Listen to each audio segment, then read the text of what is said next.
मध्ये हरिभक्त परायण बाबा महाराज सातारकर यांचा हरिपाठ असतो. याच्यासारखा समृद्ध महाराष्ट्र दुसरा नाही म्हणावा. आणि या समृद्ध महाराष्ट्राला एकीचं उदाहरण आहे.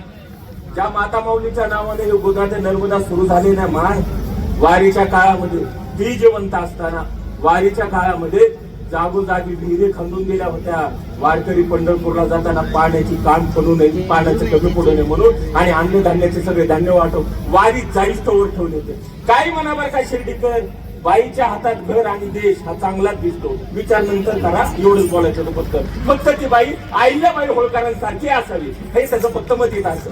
आता हे सगळं झालं आणि तिथून पुढे मगाशी मी तुम्हाला म्हणलं होतं की सगळ्या संतांनी पालखी डोंगर घाटामध्ये, महाराष्ट्राच्या डोंगर घाटामध्ये मुक्कामाला केली. तुमच्यासारखा माझ्या मनाला मी प्रश्न पडला, म्हणलं महाराष्ट्राच्या डोंगर घाटामध्ये, आपल्या मराठी माणसाच्या डोंगर घाटामध्ये ही पालखी खांद्यावर घ्यायला कोण आलं? पण तेच आले ज्यांच्यासाठी आख्यान लिहिलं. मग आख्यान लिहिलं कोणासाठी हे लक्ष देऊन आहे का? पहाटेच्या ब्रह्ममुहूर्तापासून रात्री आपण आपल्या आईच्या कुशीत निजेपर्यंत ज्या लोककलाकारांनी आपलं मनोरंजन केलं त्यांच्यासाठीच आख्या. मग महाराष्ट्राच्या डोंगर घाटामध्ये खांद्यावर पालखी घ्यायला कोण आलं? लक्ष देऊन आहे का? छत्रपती शिवाजी महाराजांच्या काळामध्ये स्वराज्य निर्मितीमध्ये ज्यांचा सिंहाचा वाटा होता असे हेरगिरी करणारे तुंबडीबाज आले. हेरगिरी म्हणजे काय? जिथं सूर्याचं किरण जात आहे तिथे या लोकांची नजर जात होती.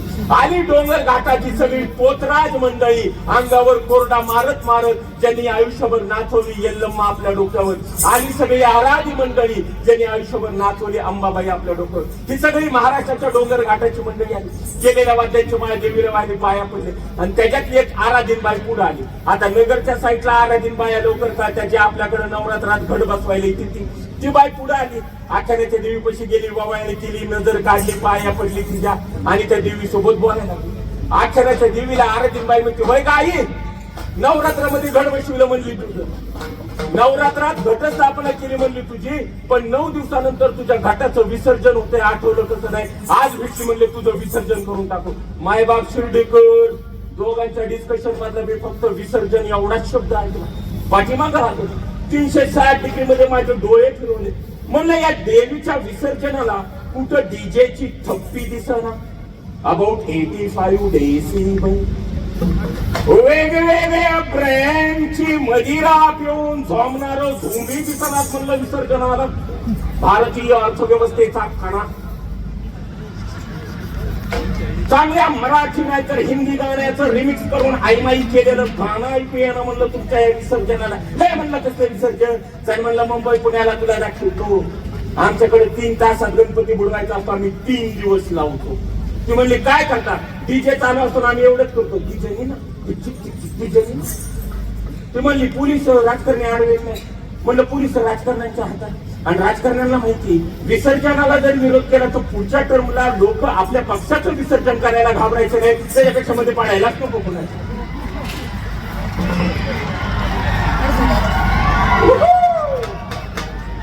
लयच मुद्दे पटत तुम्हाला गणपती लवकर मराठायला आले. मग ती मला म्हणली इकडे जवळ. आता तिथं विसर्जनावरचा उपाय बघा. हृदयाची धडधड वाढवायला कशाला लागतोय म्हणे डीजे? हृदयाची धडधड वाढवायला कशाला लागतोय म्हणे डीजे? तुझ्या 1000 डीजेच्या थप्पीवर वाजायला हलगी बाळाला झोंबला उभा कर.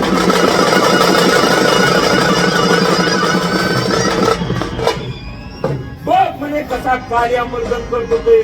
आणि मायबाप घाटाघाटाच्या वळणावळणाच्या वळीवळीनं, घाटाघाटाच्या वळणावळणाच्या वळीवळीनं तिची घाटोळी गाणारी लेकरं आली, पवाडा गाणारी नाही. बरं घाटोळी कुणाची? जो आधी रयतेचा राजा होता आणि आज रायगडावर शुभ छत्रपती